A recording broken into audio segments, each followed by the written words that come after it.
안녕하세요. 유튜브 시청자 여러분. 제가 전달할 소식은 프리미어 리그의 흥미진진한 경기에 대한 것입니다. 노팅엄과 토트넘 간의 17라운드 경기가 있었는데요. 이 경기는 팬들의 눈길을 사로잡았습니다. 토트넘은 이번 시즌 9승 3무 4패를 기록하며 리그 5위에 올라 있었습니다. 반면 노팅엄은 3승 5무 8패로 리그 16위에 머물고 있었죠. 노팅엄은 최근 5연패 끝에 비기면서 연패에서 벗어난 상황이었습니다. 반면 토트넘은 뉴캐슬을 상대로 홈에서 승리를 거두며 상승세를 타고 있었습니다. 지난 시즌 두 팀 간의 경기는 토트넘의 우세로 마무리되었는데 홈 경기에서 해리 케인과 손흥민의 활약으로 3-2 승리를 거두었습니다. 그러나 이번 시즌 노팅엄과의 경기에서는 해리 케인 없이 치르게 되었죠. 하지만 손흥민이 최근 리그 경기에서 10골 4도움을 기록하며 팀을 이끌고 있어 그의 활약이 기대되는 경기였습니다. 토트넘의 전술은 4-2-3-2 포메이션으로 손흥민을 중심으로 한 공격진이 주목받았습니다. 경기 시작 전 팀버스 안에서 느껴지는 비장함은 긴장감을 더욱 고조시켰습니다. 환상적인 프리미어 리그 경기의 현장으로 안내합니다. 경기는 노팅엄과 토트넘 간의 치열한 대결로 시작되었습니다. 특히 주목할 선수는 지난 경기에서 한 골 1도움을 기록한 손흥민이었습니다. 노팅엄은 경기 초반부터 손흥민에게 2명의 선수를 붙여 견제하는 전략을 펼쳤습니다. 토트넘은 공격에 착수하면서 경기의 흐름을 주도했습니다. 전반 3분경 세프티의 정교한 패스를 받은 손흥민은 박스 안에서 슈팅을 시도했으나 아쉽게도 골로 연결되지는 않았습니다. 세프티의 패스는 이날 경기에서 손흥민을 위한 중요한 역할을 했습니다. 전반 6분 노팅엄의 더닝이 공을 잡았을 때 손흥민의 최근 활약을 의식한 듯 노팅엄 선수들의 긴장감이 느껴졌습니다. 토트넘은 이어진 공격에서 노팅엄을 압박했고 전반 10분까지의 통계에서도 토트넘의 점유율과 유효 슈팅이 압도적이었습니다. 특히 유효 슈팅의 주인공은 다름 아닌 손흥민이었습니다. 전반 11분 손흥민이 측면에서 공을 잡았을 때 2명의 노팅엄 선수가 그를 견제하는 모습은 이번 경기의 긴장감을 더욱 높였습니다. 노팅엄은 손흥민에 대한 방어 준비를 철저히 하며 경기에 임했습니다. 여러분, 오늘 우리는 프리미어 리그의 뜨거운 대결을 목격하고 있습니다. 경기 초반 토트넘의 공세가 다소 꺾이는 양상을 보였습니다. BBC의 분석에 따르면 토트넘은 손흥민을 주요 공격 대상으로 삼아 왼쪽 측면 공격을 지속했으나 손흥민이 공을 잡을 때마다 노팅엄의 네코 윌리엄스가 빠르게 위치를 조정하며 대응했습니다. 19분경 오프사이드 상황에서 앨런가의 슈팅을 노팅엄의 비기어가 선방하는 장면이 있었는데 비기어의 몸 상태가 좋아 보였습니다. 23분에는 불행히도 존슨이 박스 안에서 슈팅을 시도했지만 노팅엄의 골키퍼가 선방하여 골을 막아냈습니다. 경기의 흐름은 28분경 존슨의 부상으로 인해 변화를 맞이했습니다. 코너킥 상황에서 경합하다가 이마가 찢어지는 부상을 당하고 스픽과 교체되었습니다. 이 교체 이후 경기의 분위기가 바뀌었고 노팅엄의 공격적인 모습을 볼 수 있었습니다.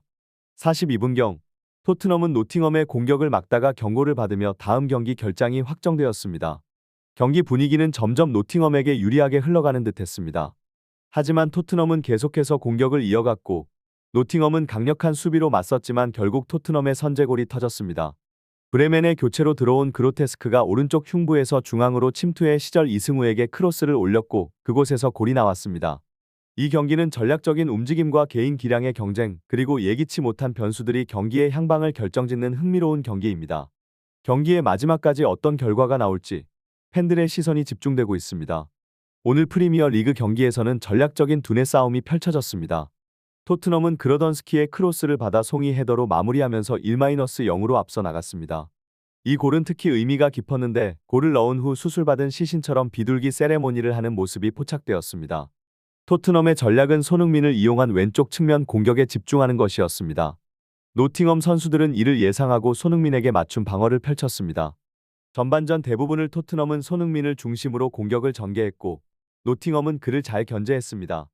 하지만 전반 종료 직전 토트넘은 오른쪽에서 기습적인 크로스를 올려 선제골을 터뜨렸습니다. 이는 마치 복싱 경기에서 계속 왼쪽 제브로만 공격하다가 상대의 가드가 내려갈 때 오른쪽 스트레이트를 날리는 전략과 같았습니다. 토트넘의 이러한 전술은 감독의 뛰어난 전략적 사고를 보여줍니다. 노팅엄은 전반 막판에 실점하면서 후반전에 더 공격적으로 나설 필요가 생겼습니다. 전반전 통계를 살펴보면 토트넘은 점유율에서 우위를 보이며 여러 차례 유효 슈팅을 시도했지만 노팅엄은 유효 슈팅을 기록하지 못했습니다. 손흥민과 클로드스키의 히트맵을 보면 손흥민은 전반적으로 왼쪽 측면을 중심으로 활동하며 공격을 전개했고 이후 게임에서 폭넓게 움직였습니다. 이번 경기는 단순한 축구 경기를 넘어 전략과 개별 선수의 능력이 어떻게 경기의 향방을 결정짓는지 보여주는 멋진 예입니다. 후반전에서는 노팅엄이 어떻게 반격할지 그리고 토트넘의 전략이 어떻게 변화할지 주목해야 할 시점입니다. 경기장의 열기가 더욱 뜨거워진 후반전, 노팅엄과 토트넘 간의 치열한 대결이 계속되었습니다. 특히 이번 경기에서는 손흥민 선수의 득점이 크게 기대되었습니다. 후반전이 시작되자 노팅엄은 공격적으로 경기를 이끌었습니다. 58분경 오른쪽에서 올라온 크로스를 엘랑가가 골문으로 연결시켰지만 다행히도 오프사이드 판정으로 인해 득점은 인정되지 않았습니다. 토트넘은 계속해서 공격을 전개했고 61분경 로메로까지 전진해 추가 득점에 성공했습니다. 특히 이 득점에는 손흥민 선수의 뛰어난 활약이 빛났습니다. 노팅엄의 평범해 보이는 백패스 상황에서 손흥민은 기회를 포착하고 노팅엄의 골키퍼에게 달려들었습니다. 손흥민의 압박에 당황한 노팅엄 키퍼의 실수로 셉세비에게 공이 연결되었고 셰프 에미의 강력한 슈팅이 골로 이어졌습니다. 손흥민은 셉세비와 함께 환호하며 골의 기쁨을 나누었는데 이 득점에 그의 공헌도가 매우 높았습니다. 경기의 흐름은 70분경 비스마의 다이렉트 퇴장으로 더욱 극적이 되었습니다. 비스마의 결장으로 노팅엄은 앞으로 몇 경기를 더 어려운 상황에서 치르게 되었고 비스마는 아프리카 네이션스컵에 참가할 준비를 할 수 있게 되었습니다.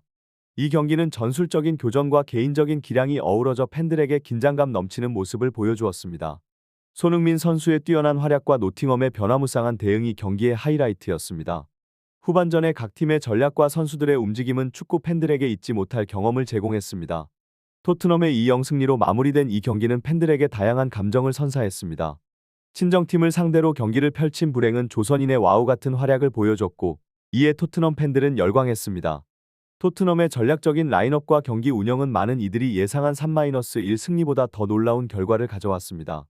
팬들 사이에서는 토트넘의 우수한 경기력과 노팅엄에 대한 지배력을 칭찬하는 목소리가 높았습니다. 하지만 일부는 팀의 집중력과 정신력에 대해 더 높은 기대를 했습니다. PC 할리스송의 득점에 대한 언급도 있었고 팀이 더 많은 골을 넣어야 한다는 의견도 있었습니다. 경기 종료 후 팬들은 토트넘의 환상적인 선방과 경기력에 대해 칭찬을 아끼지 않았습니다. 전 세계 토트넘 팬들은 이 승리를 자축했지만 일부는 팀의 부족한 점을 지적하며 더 나은 성과를 기대했습니다. 경기의 후반부, 특히 83분에는 미카리오의 놀라운 선방이 추가골 실점을 막아내며 감탄을 자아냈습니다. 88분에는 수돗물 선수가 에메로 교체되며 경기를 잠그는 전략이 펼쳐졌습니다. 이러한 전략은 토트넘의 탄탄한 수비력과 경기 통제 능력을 드러냈습니다. 이날 토트넘의 성공은 단순히 득점에만 국한되지 않았습니다. 패스의 정확도, 슈팅의 질, 그리고 전체적인 팀워크가 모두 돋보였습니다. 팬들은 이러한 팀의 맹활약을 자랑스러워했으며 이 경기는 토트넘의 강력한 면모를 다시 한번 입증한 순간이었습니다. 오늘의 경기는 전술적인 마스터피스였습니다. 토트넘 감독 보테의 전략은 천재적이었습니다. 경기 내내 손흥민을 활용해 왼쪽에서 지속적으로 공격을 가하며 상대팀의 집중력을 분산시켰죠. 그리고 전반 막판에는 기습적으로 오른쪽에서 공격을 감행하여 선제골을 터뜨리는 놀라운 전환을 보여주었습니다. 토트넘의 이번 승리는 단순한 득점 이상의 의미를 지녔습니다. 후반전에 추가 골을 넣으며 승리를 굳혔고 이로써 맨체스터 시티와의 승점 차이를 좁히는 중요한 성과를 이뤄냈습니다. 이 승리는 토트넘의 연승을 이어가는 원동력이 되었고 다음 경기에 대한 기대감을 높였습니다. 이제 토트넘의 전략에 대해 더 깊이 있게 살펴보겠습니다. 이번 경기에서 보테 감독의 전략은 전형적인 축구 전술을 넘어서는 창의성을 보여주었습니다. 특히 손흥민을 활용한 전략은 상대팀의 수비를 효과적으로 분산시켜 예상치 못한 공격 기회를 창출했습니다. 손흥민은 경기 내내 상대 수비진과의 밀착 마크를 이겨내며 자신의 뛰어난 기술과 스피드로 팀의 공격을 이끌었습니다. 또한 토트넘의 중앙 미드필더들과 수비진의 활약도 빼놓을 수 없습니다. 그들은 중앙에서의 견고한 수비와 정확한 패스로 경기의 흐름을 잘 조절했습니다. 이는 공격진이 더욱 자유롭게 움직이며 기회를 창출할 수 있는 기반을 마련했습니다. 이 경기는 토트넘에게 중요한 승점을 안겨주었을 뿐만 아니라 팀의 자신감과 실력을 과시하는 무대가 되었습니다. 맨체스터 시티를 추격하는 데 있어 이번 승리는 결정적인 역할을 했으며 향후 경기들에 대한 기대감을 높였습니다. 팬들의 반응도 열광적이었습니다. 경기장 안팎에서 토트넘의 성공을 자축하는 목소리가 높았고 소셜미디어에서도 긍정적인 반응이 쏟아졌습니다. 특히 손흥민의 활약과 감독의 전술에 대한 칭찬이 많았습니다. 이러한 팬들의 열정과 지지는 팀에게 큰 힘이 되며 선수들에게도 더욱 노력하고 헌신할 동기를 부여합니다. 이번 승리는 토트넘에게 단순히 3점을 넘어서는 의미를 지닙니다. 팀의 진정한 잠재력과 가능성을 보여주었으며 앞으로의 경기에서도 이러한 모습을 지속적으로 보여줄 것으로 기대됩니다. 팬들과 함께 이 팀의 여정을 계속 지켜보며 다음 경기에서도 토트넘의 빛나는 모습을 기대해 봅니다. 이번 경기 분석을 마무리하며 여러분의 구독, 좋아요, 그리고 댓글은 항상 큰 힘이 됩니다. 여러분의 지속적인 관심과 사랑에 감사드리며 다음 경기에서도 토트넘의 더욱 빛나는 활약을 기대해 봅니다. 감사합니다.